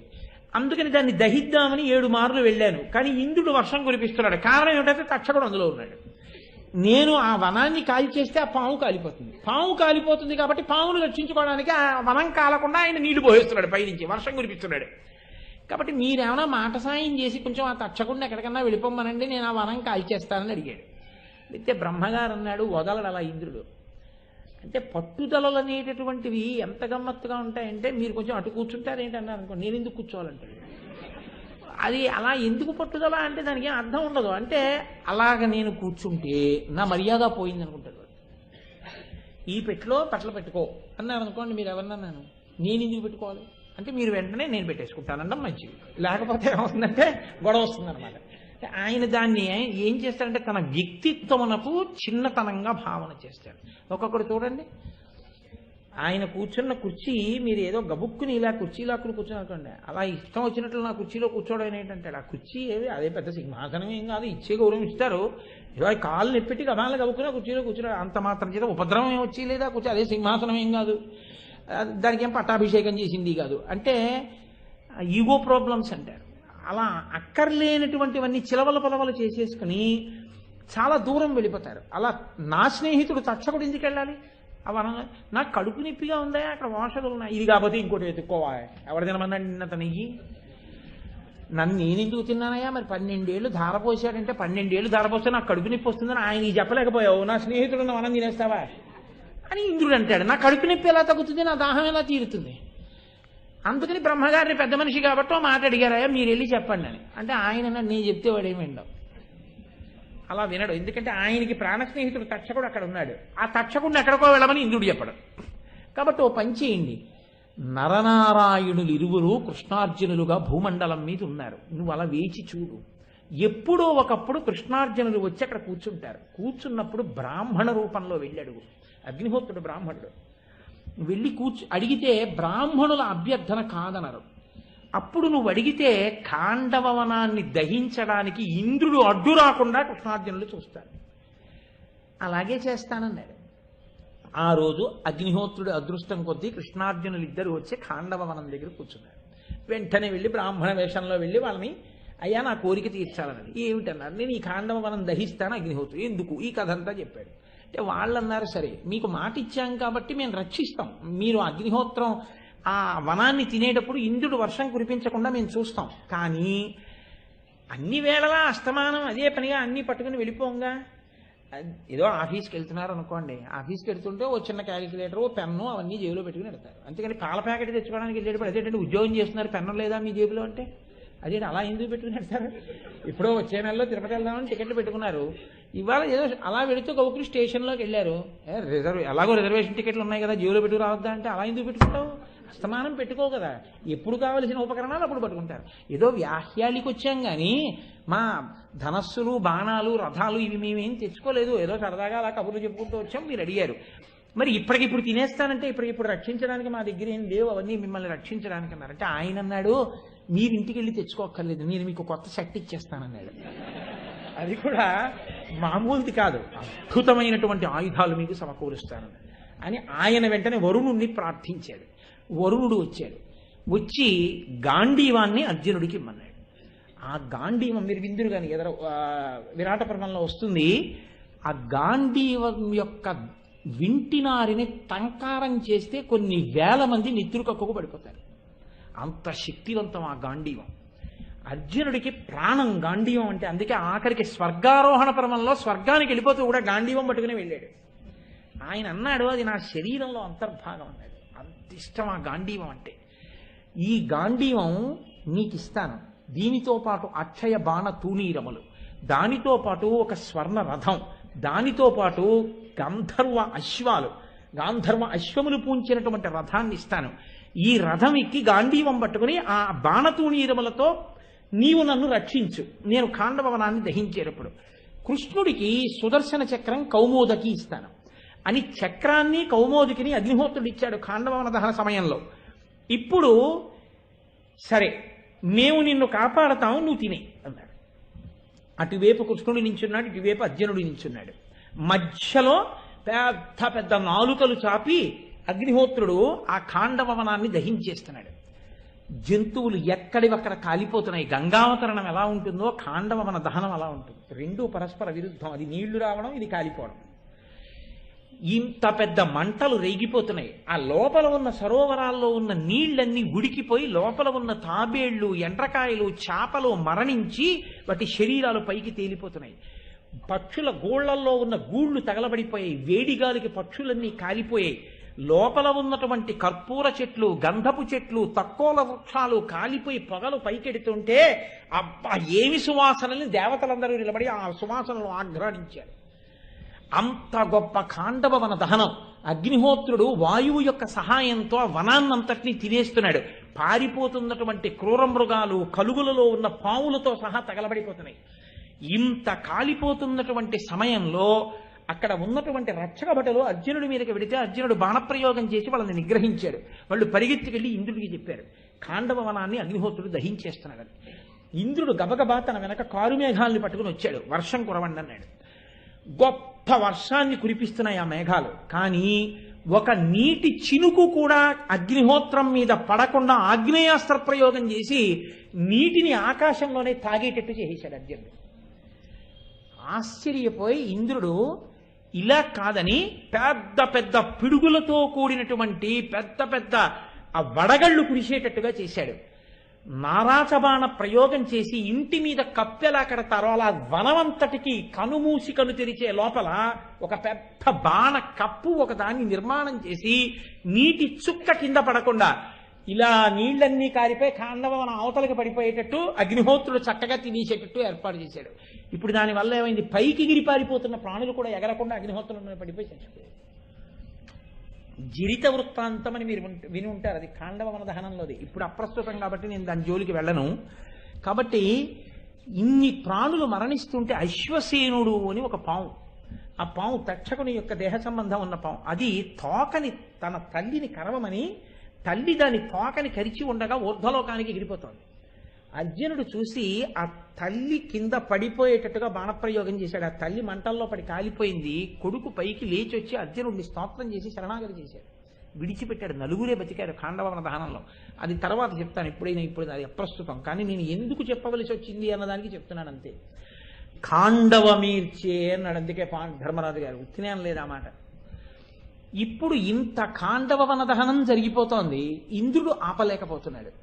ఈ స్థితిలో అశరీరవాణి పలికింది, ఇంద్ర నువ్వు కాదు, దిక్పాలకులందరూ కలిసి వచ్చి యుద్ధం చేస్తున్నారు అర్జునుడితో, కానీ అర్జునుణ్ణి మీరు నిగ్రహించలేకపోతున్నారు. కారణం ఏమిటో తెలుసా? వాళ్ళిద్దరూ కృష్ణార్జునులని మీరు అనుకుంటున్నారు, కానీ వాళ్ళిద్దరూ నరనారాయణులు. అందుకే సమస్త దేవతాలోకము ఒకటై వచ్చి యుద్ధం చేసినా అర్జునుణ్ణి మీరు ఆపలేరు.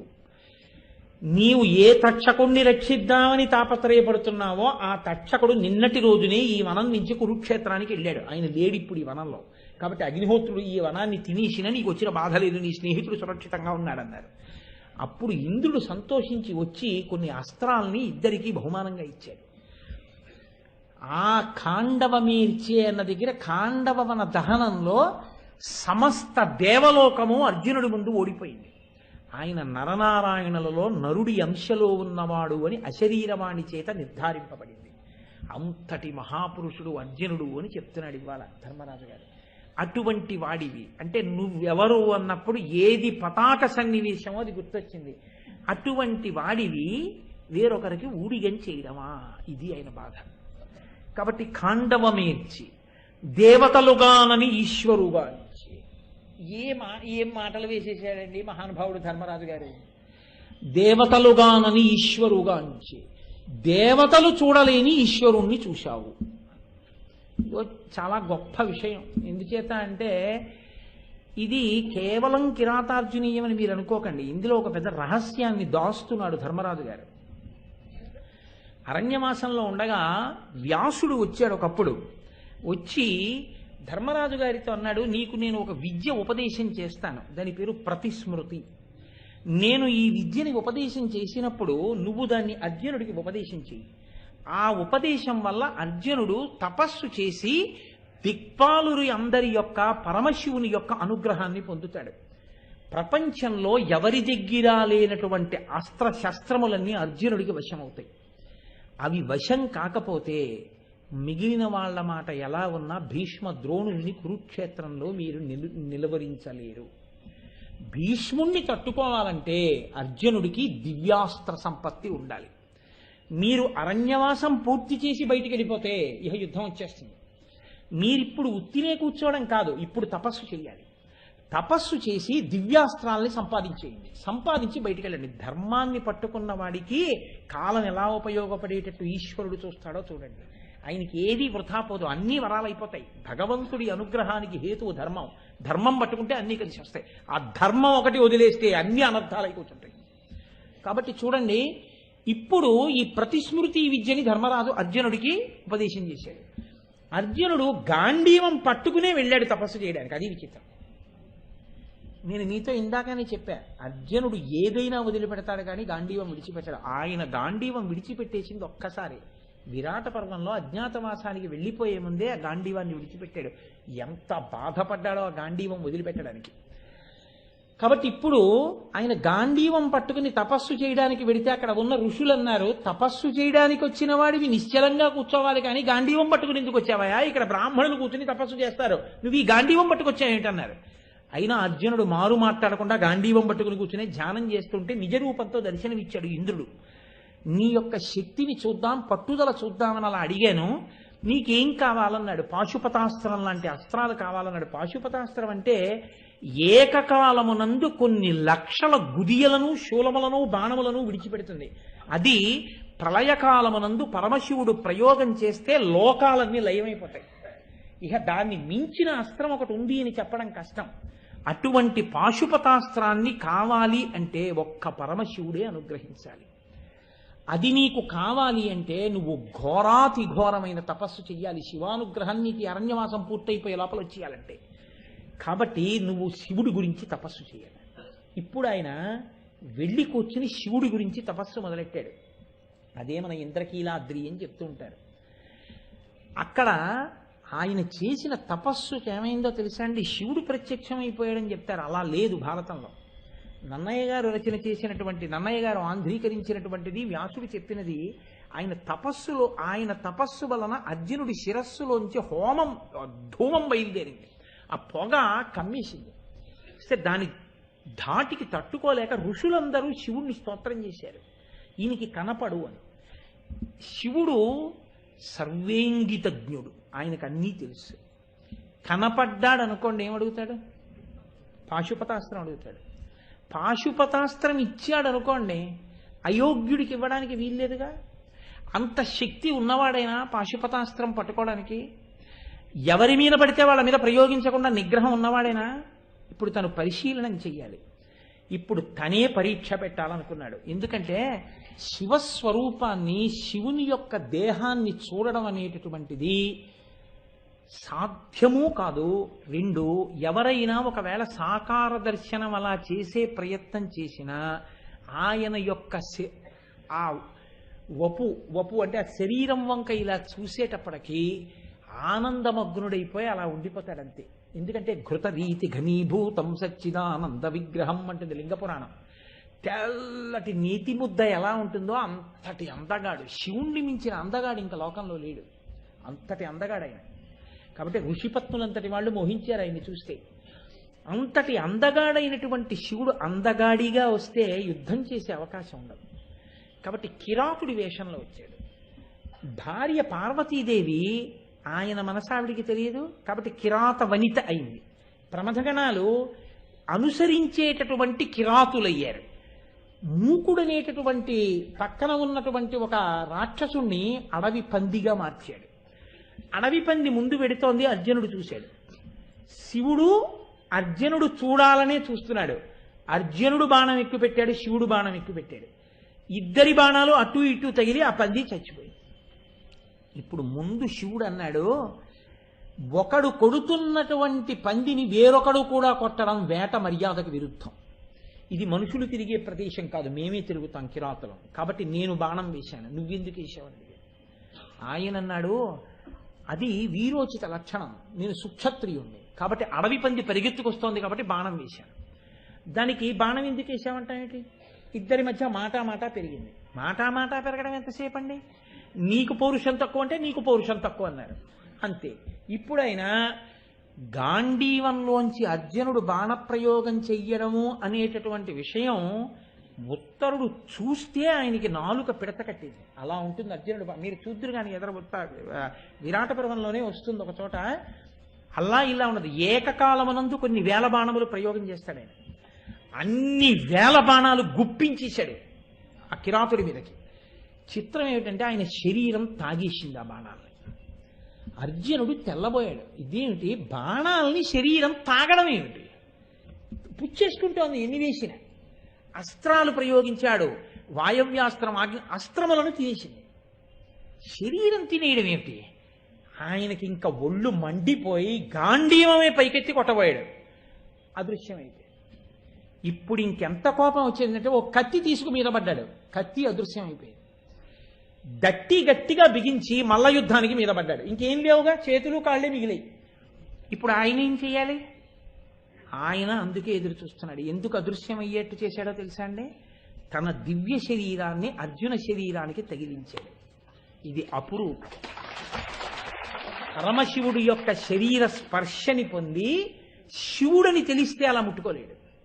కిరాతుడు అనుకుని ఆయన చంకల కింద చేతులు పెట్టాడు, గుండెల్ని గట్టిగా పట్టుకున్నాడు, కడుపు గట్టిగా పట్టుకున్నాడు, తొడలు పట్టుకున్నాడు, కింద పడేశాడు, తను మర్దించాడు, తను మర్దింపబడ్డాడు. ఈయన కంఠం పట్టుకున్నాడు, ఆయన కంఠం పట్టుకున్నాడు. ఆయన ఒళ్ళంతా తడిమేశాడు, తను కౌగిలించుకున్నాడు, ఆయన కౌగిలించుకున్నాడు. ఇద్దరు ఒకరి ఒళ్ళు ఒకళ్ళు మర్దించేసుకున్నారు. ఆ తర్వాత చాలు, ఎంత అనుగ్రహించాలో అంత అనుగ్రహించాను. నా రుద్రో రుద్రమర్చయేత్. ఇప్పుడు నా శరీరం ఎంత తగలాలో అంత తగిలించాను. ఇప్పుడు పాశుపతం పొందవచ్చు.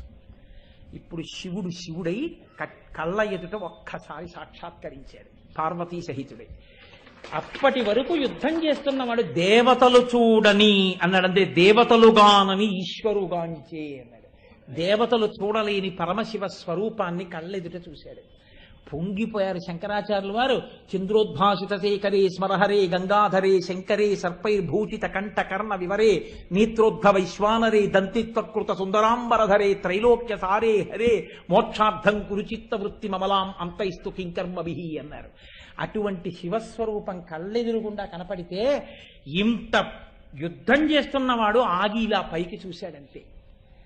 ఆ ఆనంద తన్మయత్వంలో నన్నయ్య గారి ఘంటం ఊగిపోయిందండి.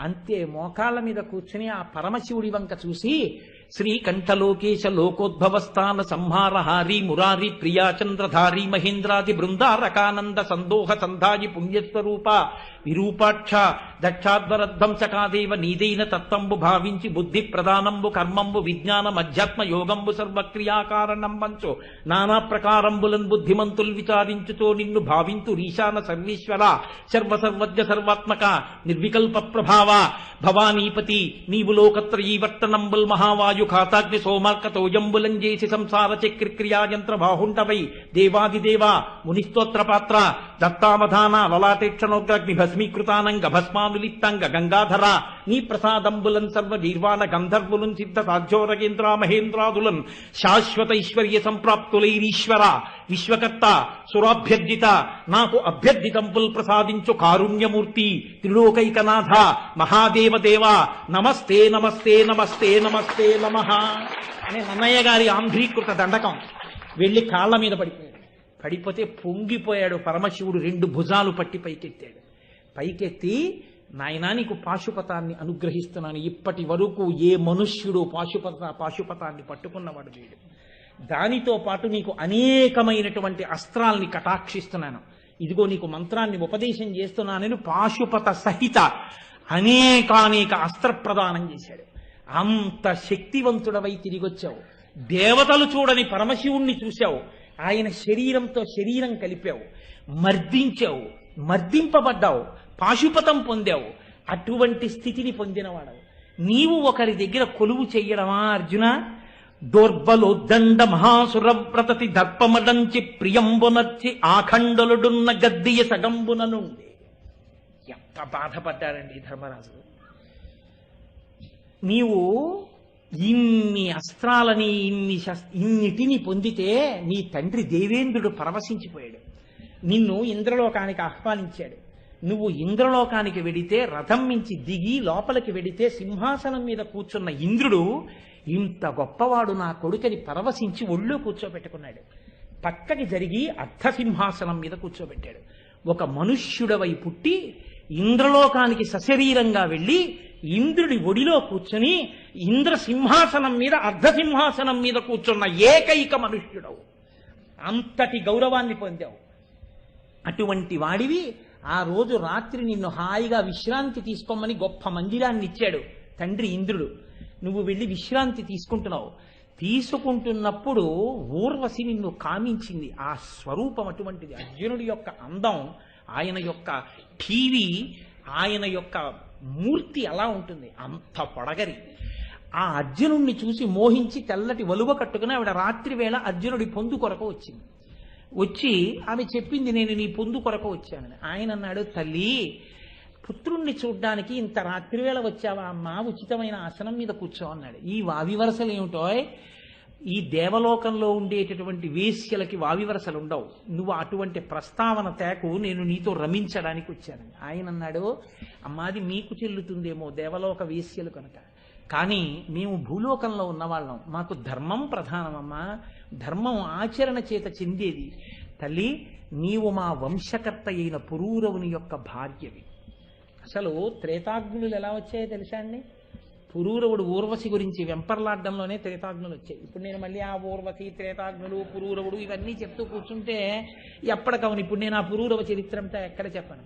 ఆవిడ ఒక నియమం పెట్టి వచ్చింది, అంత ఆశ్చర్యకరమైన నియమం చేత వెళ్ళిపోయింది. వెళ్ళిపోతే ఆ పురూరవుడు బెంగ పెట్టుకున్నాడు. ఆకన్న పాపం అలా చనిపోయాడు కూడా, ఒక చోట సత్రయాగం చేస్తుంటే వెళ్ళి.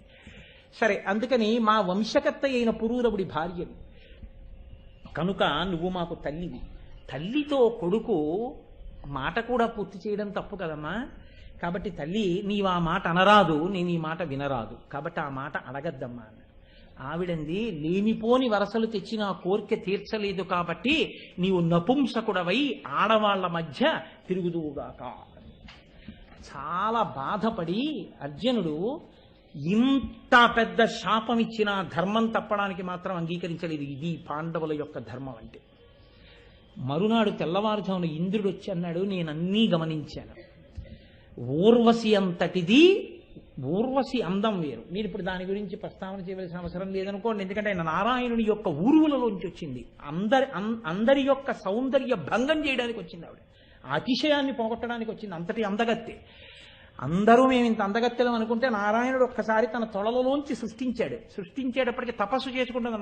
నరనారాయణులలో నారాయణుడి తొడలోంచి వచ్చింది ఊర్వశి. అంతటి అందగత్తె ఆవిడ. అటువంటి అందగత్తె వచ్చి తనంత తాను నీ పొందు కోరితే తల్లి వరస చెప్పి నువ్వు ధర్మాతిక్రమణకు ఒప్పుకోలేదు. కాబట్టి నాయన నీకు వరం ఇస్తున్నాను, ఏ ఊర్వశి నిన్ను నపుంసకుడవు కమ్మని శపించిందో ఆ శాపమే నీకు అజ్ఞాతవాసంలో పనికొస్తుంది. 1 సంవత్సరం పాటు నపుంసకుడిగా ఉండిపోతావు. దానివలన నిన్నెవ్వరూ ఇక గుర్తుపట్టే అవకాశం ఉండదు. కాబట్టి నీవు నపుంసకుడిగా ఉండు అంది. దీనికి నేను దాన్ని పక్కన జరిగిన వృత్తాంతం కాబట్టి కలిపాను. ఇంద్రుడి యొక్క అర్ధసింహాసనాన్ని అలంకరించిన వాడవు. ధర్మరాజు గారు బాధపడుతున్నాడు. కాబట్టి మహానుభావుడీ తండొక మర్చు చేరి అనుదత్తత నెమ్మియి కొల్చువాడుకో. ఇంతటి మహానుభావుడు వేరొకటి దగ్గరికి వెళ్ళి ఊడిగం ఎలా చేస్తాడు? ఎలా ఆ బాధ? ఈ మాట అంటే ఆయన అన్నాడు, అన్నయ్య, నాకు అదృష్టమో దురదృష్టమో ఆనాడు ఊర్వశి ఇచ్చిన శాపం ఉంది. దాని చేత నేను పేడివాడిగా ఉంటాను, బృహన్నల అని పేరు పెట్టుకుంటాను. నీకు ఈ నాట్యం చెయ్యడం ఎక్కడి నుంచి వచ్చింది అని ఎవరైనా అడిగితే నేను ద్రౌపదీదేవి దగ్గర నాట్యశాస్త్ర పాఠాలు చెప్తూ ఉండేవాణ్ణి అని చెప్పేస్తాను. కాబట్టి అన్నయ్య, ఉత్తమ కన్యాజనులకు నృత్తము గద పంగ నాకు నేర్పు కలదు, తదృత్తమునకు నన్నేలుము చిత్తమునకు నెక్కబనులు చేసేదనందున్. నేను ఉత్తమ కన్యాజనులకు నృత్తము గరపంగా నాకు నేర్పు కలదు, ఉత్తమ కన్యలకి నేర్పుతాను. కాబట్టి నేను ఆయన దగ్గరికి వెళ్ళి విరాట్ రాజు గారిని ఆయన కుమార్తె అయినటువంటి ఉత్తరకి నాట్యం నేర్పేటటువంటి శిక్షకుడిగా, ఆచార్యుడిగా, గురువుగా అంతఃపుర ప్రవేశం చేస్తాను. ఈ ఏడాది పాటు ఎవ్వరూ నన్ను గుర్తుపట్టలేరు. గుర్తుపట్టకుండా ఉత్తరకి, ఇతర రాచ స్త్రీలకి, రాణివాసంలో ఉండే స్త్రీలకి నేను నృత్యం నేర్పుతూ కాలం గడిపేస్తాను. ఇక ఎటు తిరిగి నా చేతులకున్న కాయలు, నా భుజములకు ఉన్న కాయలు కనపడకుండా ఎటూ పేడివాడిగా ఉంటాను. కాబట్టి పెద్ద